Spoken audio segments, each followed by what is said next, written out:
Welcome to this video, guys. This will be my unboxing, mounting and the review of the Playseat Trophy that I just got on a huge sale. I was looking for a cockpit that was small, portable, light enough, but that was very sturdy. I had the chance to test this cockpit out before buying it in the store, and I was very happy with the quality of what I saw. As you can see, everything came packed very nicely and neatly. Having in mind the kind of frame that this cockpit has, the box was quite small and the packing was very intelligent and smart. When my girlfriend bought her gaming chair, her box was way bigger than this one. Just be mindful of the small parts that you can leave in the box and be careful to take everything out so it's an easier process when mounting the cockpit. I was interested in this cockpit because of its small footprint. It's a lightweight cockpit, it's easy to move and to mount, but at the same time it's very sturdy. I had the chance to sit on one and I was surprised at how sturdy it was. The plates on this cockpit came pre-drilled with lots of holes, so I didn't need to drill anything on the plates, and I've screwed already a bunch of different things into this cockpit. When mounting, the first part that puts together the two halves of the cockpit is very important to get right. A huge amount of screws is needed to make it sturdy, but the instructions are very clear about it. The instructions were pretty clear overall, and the only bit that I didn't find anything in the instructions about was the nylon strap that comes in that you can use on the back to have some more lumbar support. As you can see, I don't have much room, and the small footprint of this cockpit was very helpful for me. Here I am using a rug underneath because I don't want to scratch the floor, and at the same time I want to avoid scratching the paint on the cockpit as well. My girlfriend was holding up the front part of the cockpit, which made it very easy for me to slide in the back part of the cockpit where the seat is mounted. I think you can mount this cockpit very quickly. It was my first time mounting a cockpit and I had no prior experience, but I found it easy and quick to do. I will just say to read the instructions carefully and calmly, and you will be able to mount the cockpit without any issues.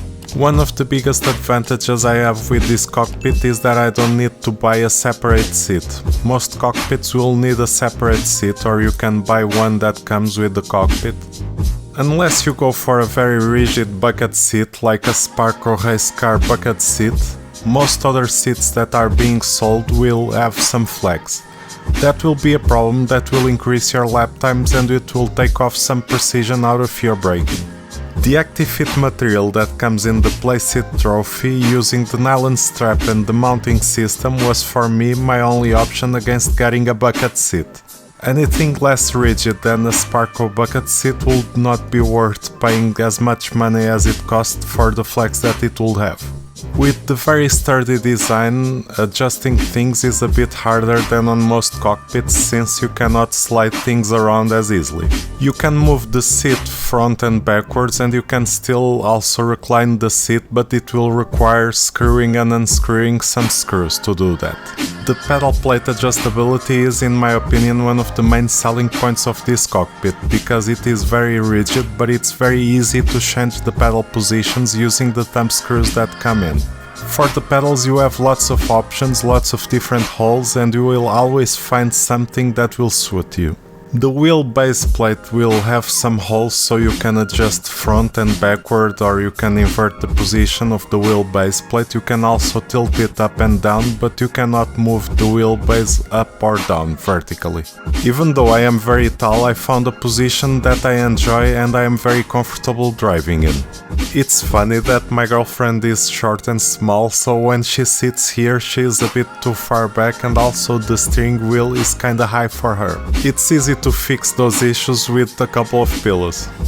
The materials are of a really nice quality and they feel and smell very nice. The cockpit design is very beautiful for its small footprint. It's sleek, simple but effective. Everyone who has seen the cockpit compliments on how nice looking it is. The reason I went with red was because that was the color that was on sale. It is a good thing for me that I actually really like this design, and I think this color looks very nice. Everything is flexless and the seat is very comfortable. As you can see, I'm using the Fanatec V3 pedals with brake performance kit with no issues. Here you can memorize some of the settings for the base plate because they have markings on the sides. If I had a bigger room, I could move myself in front of the cockpit and it would be very easy for me to access the pedals, adjust them or change the pedals pretty easily without having any issues. I am also comfortable and happy with the settings that I can get to adjusting the wheel base plate.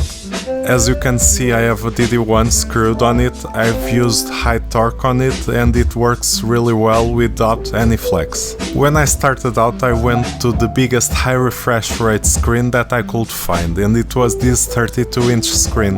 Due to its small size compared to some other options, I need to get it as close as possible to my eyes to get the correct field of view. Having no flex, a consistent driving position and a better position on my screen that is not shaking anymore, I was able to improve my lap times. To this moment I've used in this cockpit the Logitech G923, the Thrustmaster TS-PC and the Fanatec DD1 wheel bases. For the pedals I screwed in the Logitech pedals, Thrustmaster TLCM load cell pedals and also the Fanatec V3 pedals with the brake performance kit. You can check out this cockpit in action in my Logitech G923 review, Thrustmaster TS-PC review, and sooner or later I'll be posting some videos using the DD1 and the V3 pedals on this cockpit as well. I hope you guys have enjoyed this video. Please leave your likes, comments and subscribe to the channel, that would really help me out. Thank you very much and have a nice day.